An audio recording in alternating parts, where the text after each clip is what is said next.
Hello dear student, you are welcome to my online class.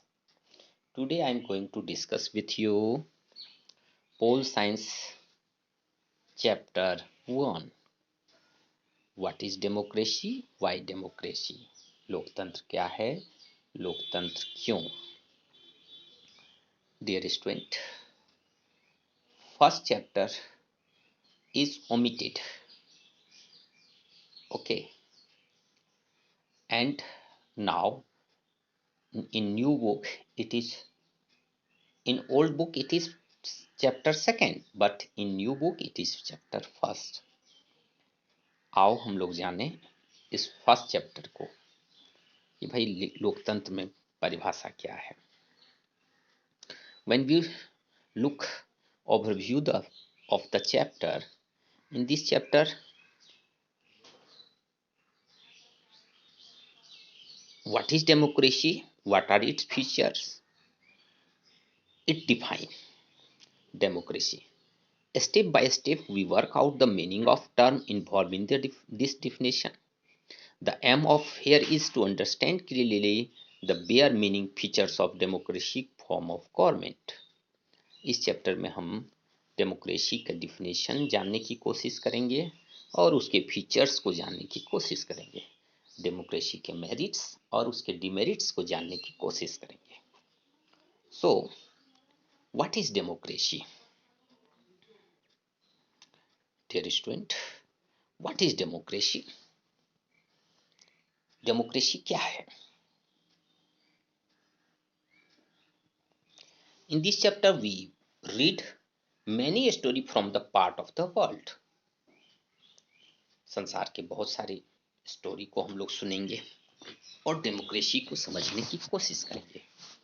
Old book के अनुसार dear children, कैसे हम किसी को लोकतांत्रिक देश कहते हैं, किसी को गैर लोकतांत्रिक व्यवस्था वाला देश कहते हैं, ये पुराने बुक के फर्स्ट चैप्टर के अनुसार चिली, पोलैंड और घाना का उदाहरण दिया हुआ था. चिली में before and after Pinochet government, Poland after the fall of communist के फॉल के बाद का पोलैंड के बारे में दिया है. डियर स्टूडेंट, इन दोनों जब कंट्री का हम तुलनात्मक अध्ययन करते हैं तो पिनासे एक सैनिक शासन स्थापित करते हैं और पोलैंड में एक वर्कर का पार्टी रूल करता है. लेकिन पोलैंड में जो हेड ऑफ द प्रेसिडेंट हैं पार्टी के, वो आजीवन है और चिली में वो जो हैं तानाशाह सैनिक मिलिट्री रूल के जो तानाशाह हैं पिनासे, वह खुलेआम पूंजीपतियों को लाभ पहुंचाते हैं.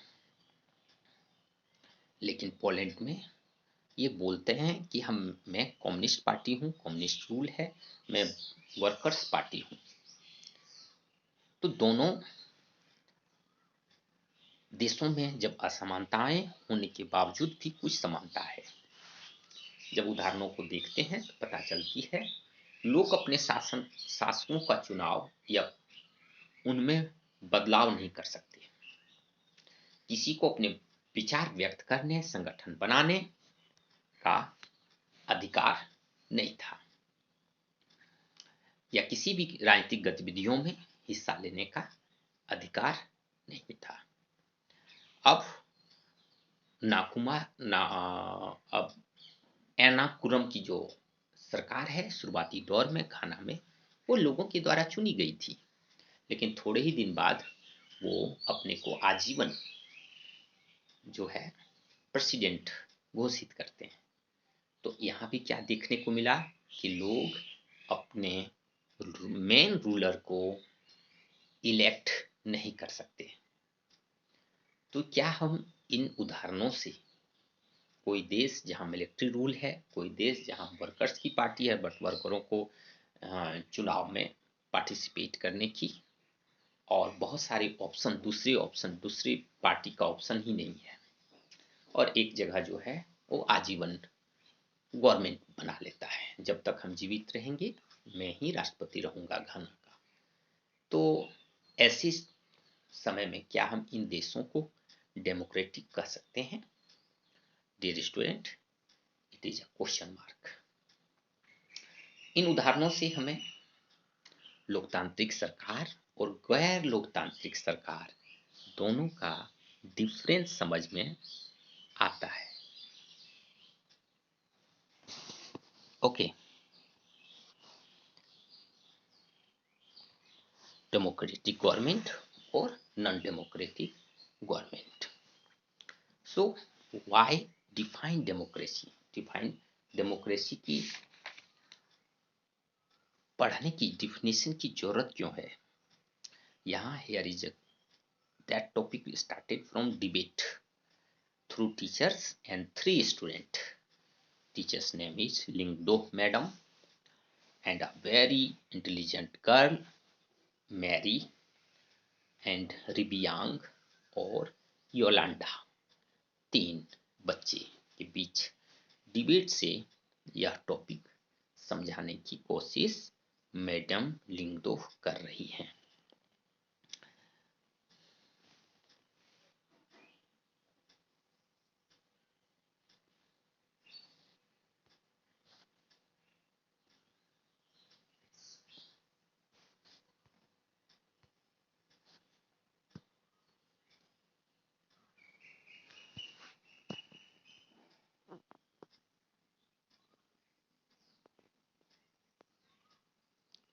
Next slide. Madam, Mary. Madam, I did not like this idea. First, we spend whole chapter discussing democracy in different part of the world, and in another chapter we are going to define democracy. मुझे ये अच्छा नहीं लग रहा है कि first chapter जो है डिफरेंट टाइप ऑफ वर्ल्ड में जो पुरानी बुक है उसके अनुसार आप डिस्कस करते हैं और दूसरे चैप्टर में डेमोक्रेसी को डिफाइन करते हैं। ऐसा क्यों ना हो कि पहले ही हम लोगों को डेमोक्रेसी का डिफिनेशन दे दिया जाए, फिर जो है आगे जो है चैप्टर को प्रोसीड किया जाए। तो मैडम लुंगडो कहती हैं कि जो है तुम्हारी बातों में दम है, I can see your point.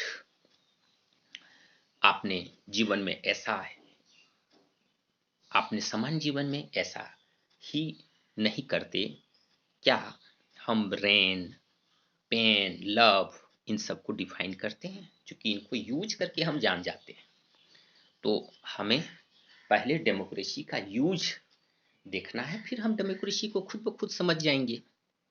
Mary, but then why do we need definition to all? हमें डिफिनेशन की जरूरत क्यों है?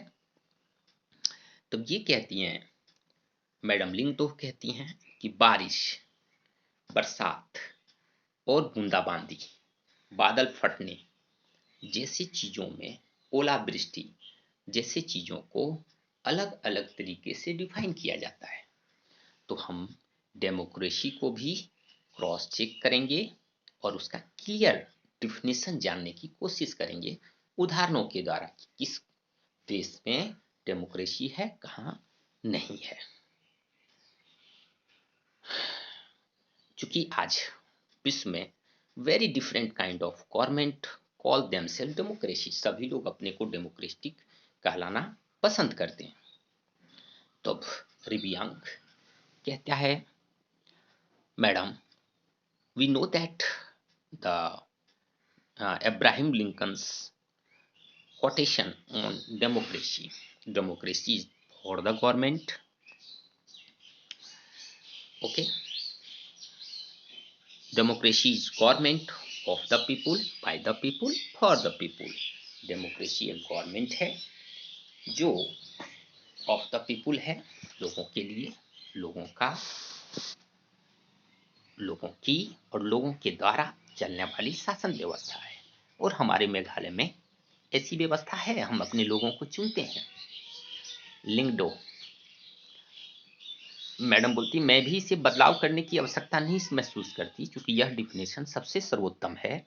लेकिन हमें समय के साथ कुछ डिफिनेशनों को क्रॉस चेक करना अनिवार्य है। जैसे कि कंप्यूटर, पहले इसका मीनिंग क्या होता था? कंप्यूट करना, गणना करना। लेकिन आज कंप्यूटर से हमें बहुत सारी चीजों को समझ पाते हैं। उसमें मूवी देखना, डिजाइन करना, पढ़ने लिखने, संगीत बजाने का आनंद उठा सकते हैं। तो समय के साथ कंप्यूटर का जैसे यूज चेंज हुआ है, वैसे ही डेमोक्रेसी का भी समय के साथ सम चेंजेज हुए हैं। तो चेंजेस के आधार पर हम देखेंगे। एक योलंडा है जो कहता है कि भाई डेमोक्रेसी, डेमोक्रेशिया शब्द से बना है, जिसमें डेमोस का अर्थ होता है लोग और क्रेशिया का अर्थ होता है शासन। तो इसका सिंपल मीनिंग है रूल्ड बाय द पीपुल, लोगों के द्वारा शासन। तो क्या ऐसा ठीक नहीं होगा डिफाइन करना डेमोक्रेसी? तो मैडम भी बोलती हैं हाँ, लेकिन शॉर्टकट मेथड से जब हम डिफाइन करेंगे डेमोक्रेसी को, तो फिर हमें कंफ्यूजन होती है। ओके, इसलिए कोई शॉर्टकट तरीका नहीं है डिफाइन का। इसलिए हम लोग ब्रीफ में देखेंगे कि संसार से किस पार्ट में डेमोक्रेटिक गवर्नमेंट है और कहाँ नहीं है। Okay, ruled by the people. आप यहाँ देखोगे गवर्नमेंट भी कई तरह के होते हैं।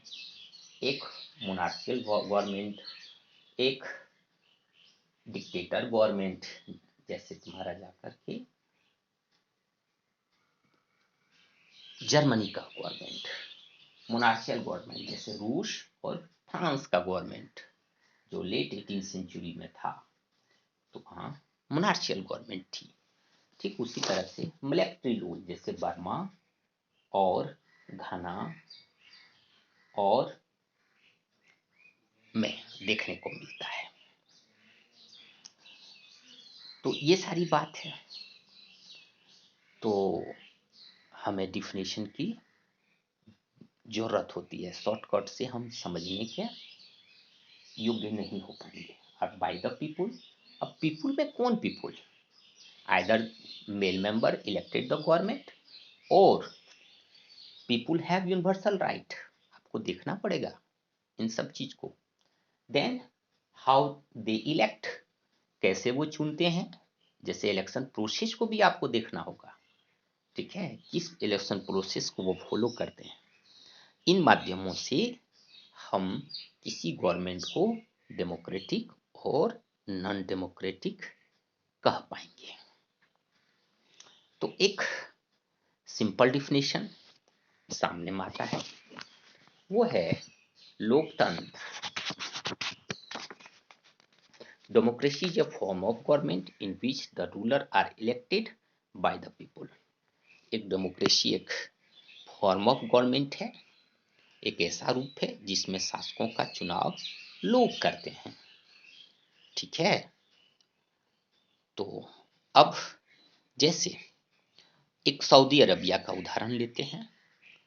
The ruler are not elected by the people because people have chosen them to do so, but because they happen to be born into the royal family।